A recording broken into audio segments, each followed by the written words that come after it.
What is going on, guys? John here, the PB Fit, and today we're talking about the CTRL, or the control is what most people call it. The control loader is Bunker King's premium loader that they came out with that has been out for a couple of years now, so I'm doing this review a little late, but still, people need to know what's really up with this loader.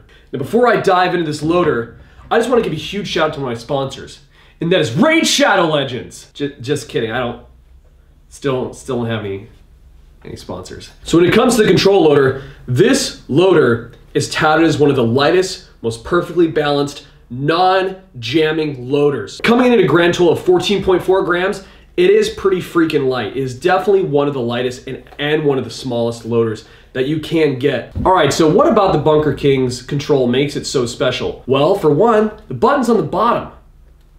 That's different. It's kind of awkward to turn on. Is it doable?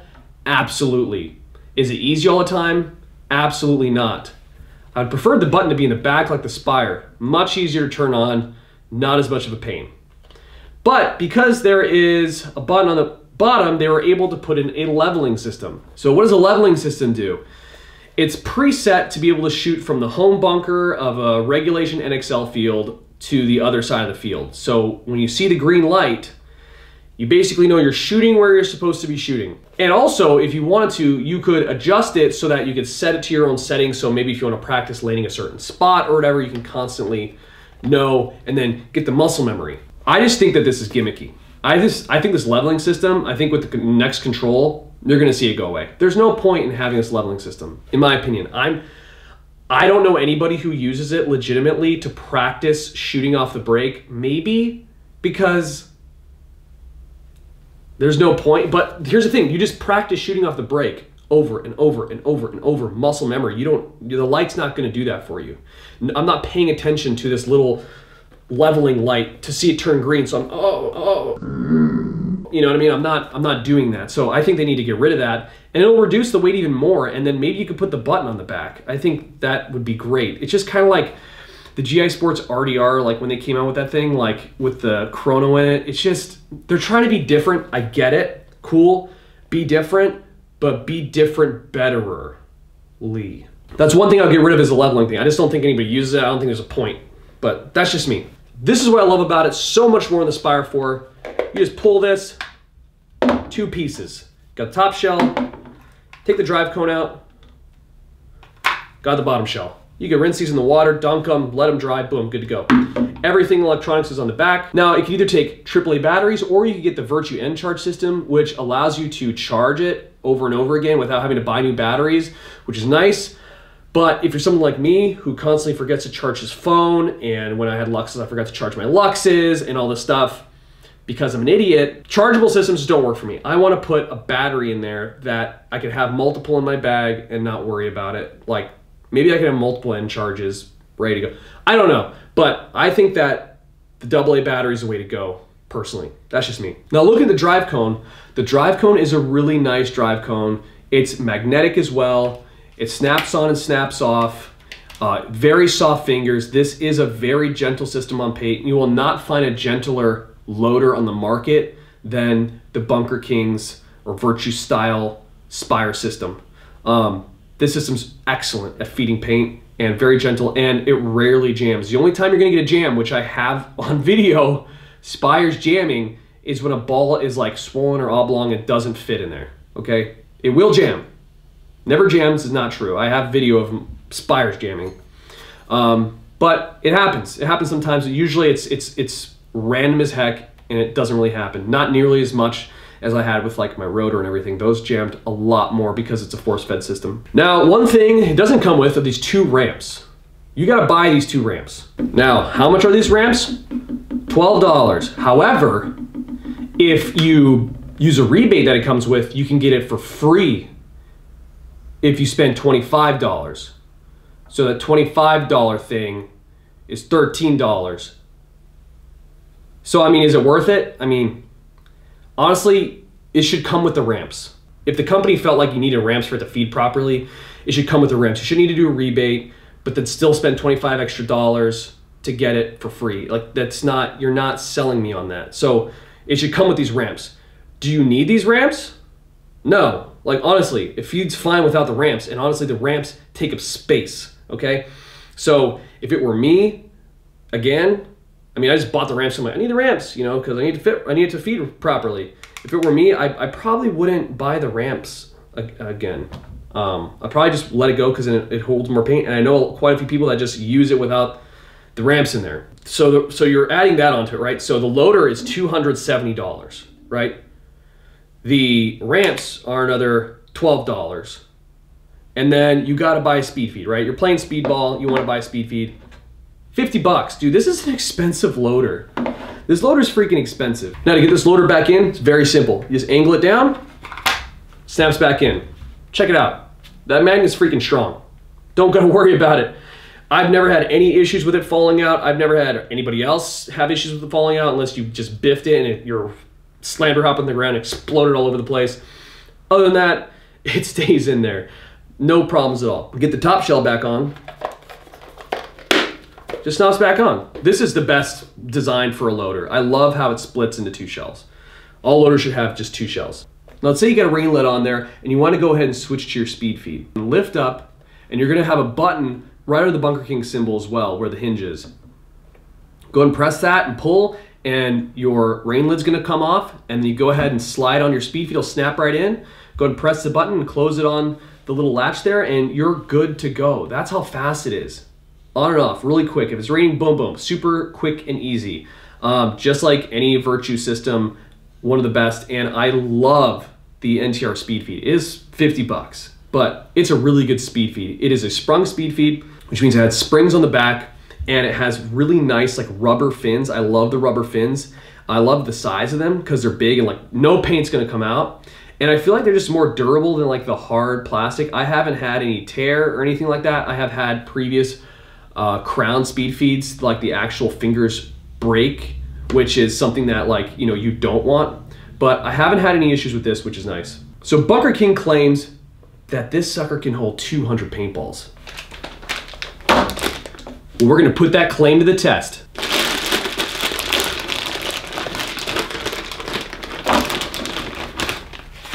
All right, this is Valken paint. It's only like 6 months old, so you know it's good. All right, let's go ahead and start counting. 1, 2, 3, 4, 5, 6.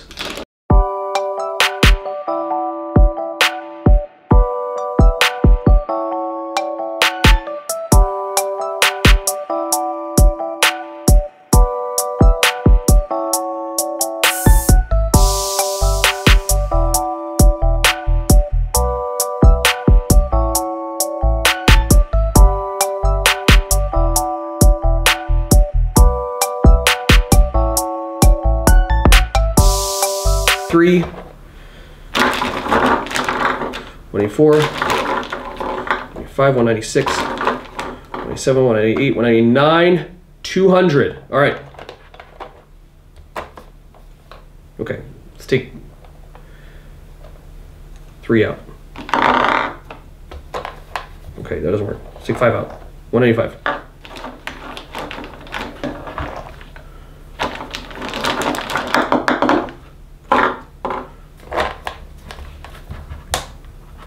No, okay. 194. Oh God. Like I'm saying, so when you're playing, unless, I mean, obviously I tried to fit as much as I possibly could in this thing. It's not realistic. Like, this thing does not hold 200 paintballs. I mean, I just shoved them in there. I mean, there is no space left in this thing. And it's down the ball stack. So it held 194. I don't think that it holds 194 when you're playing because you're not doing what I just did, trying to fit every single ball in there. Without the ramps, like I bet it does hold 200. I just think the ramps take away a little bit of the capacity, and I don't think it actually helps feeding any better. Now when it comes to the shell, they did make the upper shell, I think, harder, but it's still a soft, flimsy plastic. It's not quality plastic. Like the Spire plastic, in my opinion, is so much better. Why should it be the same thing? Maybe it's the shape, but the round, I don't know, it just feels squishy, right? And it moves. And if you look closely, like there's like little gaps, and I could press down on the edges, and there's like little gaps here and there. It's not like a nice, like I think they should have like a little overhang thing just so it nicely seals. I don't know, like you can hear it. You hear that?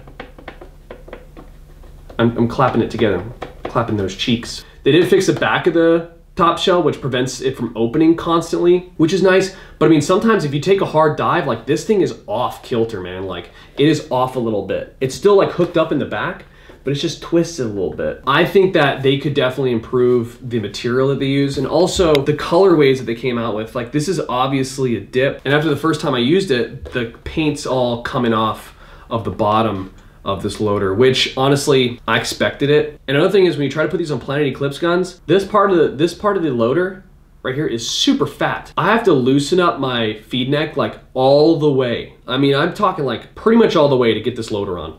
I don't know if anybody else has that problem. I don't know if it's just the new ones. This thing's thicker than a bowl of oatmeal, okay? It is super thick. I did not like that very much, especially when it shredded all the paint off of it. But I just think that they could thin that up a little bit. Use a different plastic that's stronger so it doesn't have to be so fat. I mean, I don't know. I really like the design that they went with when it comes to this hopper. I think it's really well designed, really well put together. I really like how it sits on your marker. It does feel great on the marker. Really, really nice. I think that the overall balance of your marker really depends on like barrel, tank, and everything else besides just the hopper. But this is a really well designed hopper. It does feel great on your marker. The way that this hopper stands right now, this hopper costs $332. An incredible amount of money for a hopper. Hoppers are expensive in general, right? You're talking over $200. I think hoppers should be sitting at $200. I think that's how much a top of the line hopper should cost, but it's not the world we live in right now. That includes a speed feed, the ramps, and the loader. Now the Spire 4 with ramps costs $265. So $5 less than Control. Now if it were me, I would go with the Spire 4 over the Control. And the big reasons are how thick the neck is of this loader. It didn't fit well on my Planet Eclipse feed neck. The leveling device here, I think, is a gimmicky device. The on-off button is not easy to press. It should be on the back. I just think it's a better place. And the hydro dipping is quality hydro dipping, but it is coming off in certain places, especially around the feed neck when it goes on and off your marker. I think that the spring ramp should come with it. You shouldn't have to buy that as an extra or put in a $25 rebate like you're doing someone a favor. It's not a favor. It should come with it if it really affects the performance. If not, don't sell spring ramps for it. The plastic top of the shell, I think the plastic needs to be more rigid, a tougher plastic. I don't know if that's gonna add weight or not or whatever, but it needs to be a tougher plastic. It just feels cheap and crummy and it moves. I just think that needs to change. Other than that, I love the shape. I love the design. I think it's cool that it's so small. It has a proven design system. The logic feeding system is awesome. This thing feeds, and the only reason it won't feed is because something crazy is in your hopper. Other than that, this is gonna feed all day long. I just think that the second iteration of the Control is gonna be by far superior to this one. There are some improvements that can be made, gimmicks that can be removed, and things that can be done to just make this really player-friendly, potentially lighter, stronger, and literally the best hopper on the market. Now guys, if you're listening to this, if you have questions, please post in the comments below or give your 2 cents. Which hopper do you think is the best on the market? Do you think it's actually the Controller? Or do you think it's a Spire 4? Or do you think it's the R2? Please leave your comments below. Guys, thank you for watching my video. Don't forget to like, subscribe, hit the bell so you know when I'm posting more videos because I don't post regularly, and if you don't hit the bell, you won't even know when I'm posting a video. So, because who knows when this thing's gonna go up. More videos coming soon. Peace.